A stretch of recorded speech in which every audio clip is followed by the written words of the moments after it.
Judges 1. After the death of Joshua, the people of Israel inquired of the Lord, "Who shall go up first for us against the Canaanites, to fight against them?" The Lord said, "Judah shall go up, behold, I have given the land into his hand." And Judah said to Simeon his brother, "Come up with me into the territory allotted to me, that we may fight against the Canaanites. And I likewise will go with you into the territory allotted to you." So Simeon went with him. Then Judah went up, and the Lord gave the Canaanites and the Perizzites into their hand, and they defeated 10,000 of them at Bezek. They found Adoni-Bezek at Bezek and fought against him and defeated the Canaanites and the Perizzites. Adoni-Bezek fled, but they pursued him and caught him and cut off his thumbs and his big toes. And Adoni-Bezek said, 70 kings with their thumbs and their big toes cut off used to pick up scraps under my table. As I have done, so God has repaid me. And they brought him to Jerusalem, and he died there. And the men of Judah fought against Jerusalem and captured it, and struck it with the edge of the sword, and set the city on fire. And afterward the men of Judah went down to fight against the Canaanites who lived in the hill country, in the Negeb, and in the lowland. And Judah went against the Canaanites who lived in Hebron. Now the name of Hebron was formerly Kiriath Arba. And they defeated Sheshai and Ahiman and Talmai. From there they went against the inhabitants of Debir. The name of Debir was formerly Kiriath Sepher. And Caleb said, "He who attacks Kiriath Sepher and captures it, I will give him Achsah my daughter for a wife." And Othniel the son of Kenaz, Caleb's younger brother, captured it. And he gave him Achsah his daughter for a wife. When she came to him, she urged him to ask her father for a field. And she dismounted from her donkey, and Caleb said to her, "What do you want?" She said to him, "Give me a blessing. Since you have set me in the land of the Negeb, give me also springs of water." And Caleb gave her the upper springs and the lower springs. And the descendants of the Kenite, Moses' father-in-law, went up with the people of Judah from the city of palms into the wilderness of Judah, which lies in the Negeb near Arad, and they went and settled with the people. And Judah went with Simeon his brother, and they defeated the Canaanites who inhabited Zephath and devoted it to destruction. So the name of the city was called Hormah. Judah also captured Gaza with its territory, and Ashkelon with its territory, and Ekron with its territory. And the Lord was with Judah, and he took possession of the hill country. But he could not drive out the inhabitants of the plain, because they had chariots of iron. And Hebron was given to Caleb, as Moses had said. And he drove out from it the 3 sons of Anak. But the people of Benjamin did not drive out the Jebusites who lived in Jerusalem. So the Jebusites have lived with the people of Benjamin in Jerusalem to this day. The house of Joseph also went up against Bethel, and the Lord was with them. And the house of Joseph scouted out Bethel. Now the name of the city was formerly Luz. And the spies saw a man coming out of the city, and they said to him, "Please show us the way into the city, and we will deal kindly with you." And he showed them the way into the city, and they struck the city with the edge of the sword, but they let the man and all his family go. And the man went to the land of the Hittites and built a city and called its name Luz.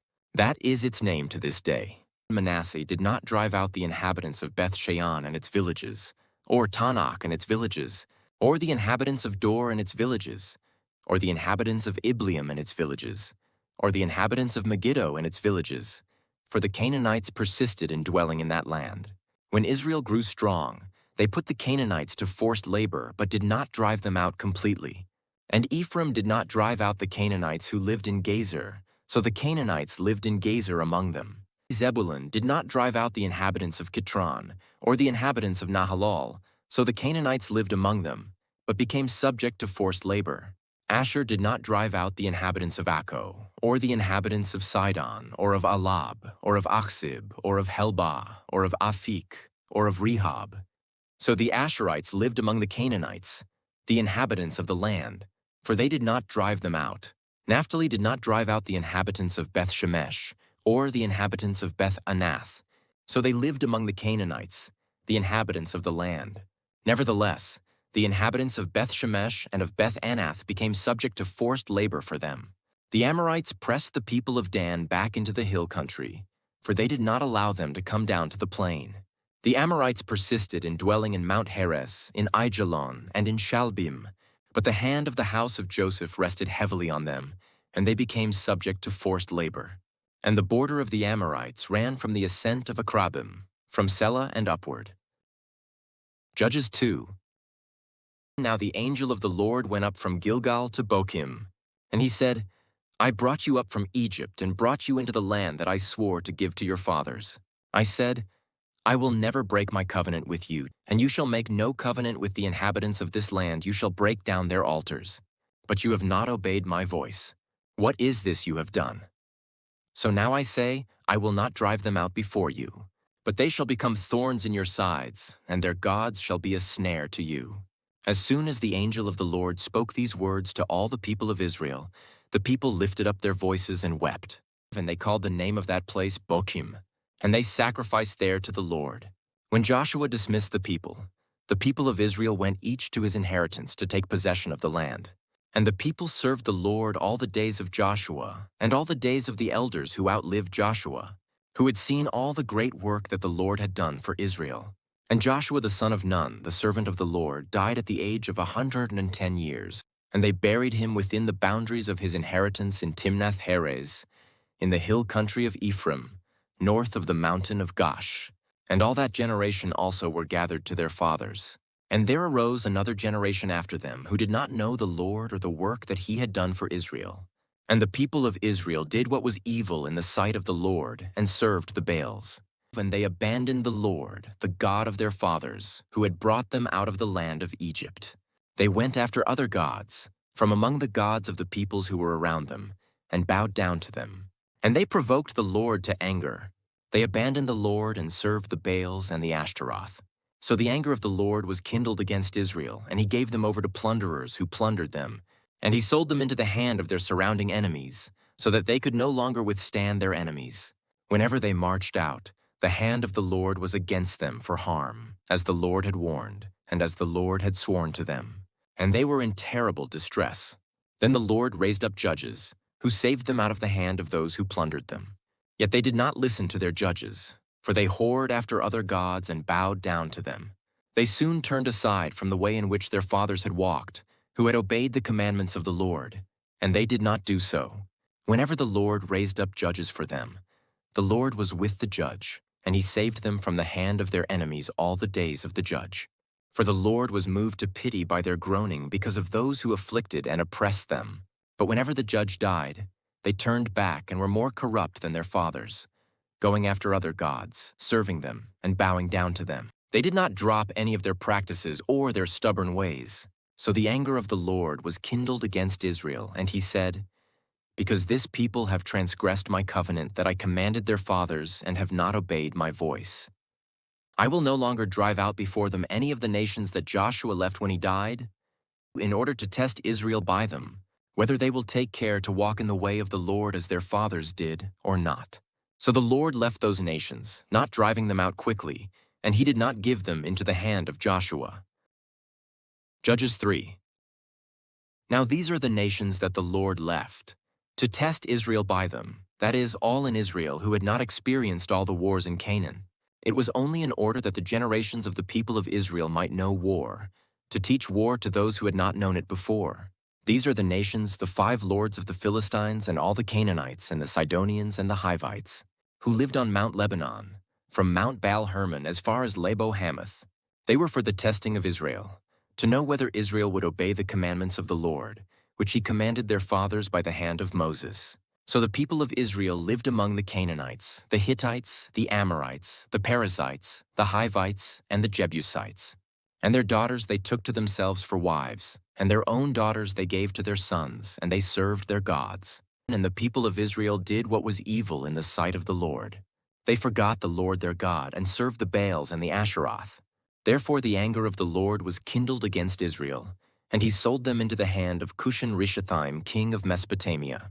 And the people of Israel served Cushan-Rishathaim 8 years. But when the people of Israel cried out to the Lord raised up a deliverer for the people of Israel who saved them, Othniel the son of Kenaz, Caleb's younger brother. And the Spirit of the Lord was upon him, and he judged Israel. He went out to war, and the Lord gave Cushan-Rishathaim, king of Mesopotamia, into his hand, and his hand prevailed over Cushan-Rishathaim. So the land had rest 40 years. Then Othniel the son of Kenaz died, And the people of Israel again did what was evil in the sight of the Lord. And the Lord strengthened Eglon the king of Moab against Israel, because they had done what was evil in the sight of the Lord. He gathered to himself the Ammonites and the Amalekites, and went and defeated Israel. And they took possession of the city of palms. And the people of Israel served Eglon the king of Moab 18 years. Then the people of Israel cried out to the Lord, and the Lord raised up for them a deliverer, Ehud, the son of Gera, the Benjaminite, a left-handed man. The people of Israel sent tribute by him to Eglon the king of Moab. And Ehud made for himself a sword with 2 edges, a cubit in length, and he bound it on his right thigh under his clothes. And he presented the tribute to Eglon king of Moab. Now Eglon was a very fat man. And when Ehud had finished presenting the tribute, he sent away the people who carried the tribute. But he himself turned back at the idols near Gilgal and said, I have a secret message for you, O king. And he commanded, Silence. And all his attendants went out from his presence. And Ehud came to him as he was sitting alone in his cool roof chamber. And Ehud said, I have a message from God for you. And he arose from his seat. And Ehud reached with his left hand, took the sword from his right thigh, and thrust it into his belly.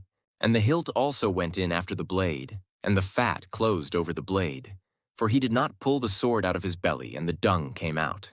Then Ehud went out into the porch and closed the doors of the roof chamber behind him and locked them. When he had gone, the servants came, and when they saw that the doors of the roof chamber were locked, they thought, Surely he is relieving himself in the closet of the cool chamber. And they waited till they were embarrassed.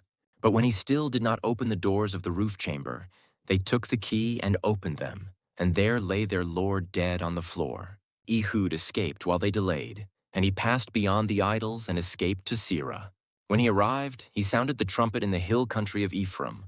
Then the people of Israel went down with him from the hill country, and he was their leader. And he said to them, Follow after me, for the Lord has given your enemies the Moabites into your hand. So they went down after him and seized the fords of the Jordan against the Moabites, and did not allow anyone to pass over. And they killed at that time about 10,000 of the Moabites, all strong, able-bodied men, not a man escaped. So Moab was subdued that day under the hand of Israel. And the land had rest for 80 years. After him was Shamgar the son of Anath, who killed 600 of the Philistines with an ox goad, and he also saved Israel.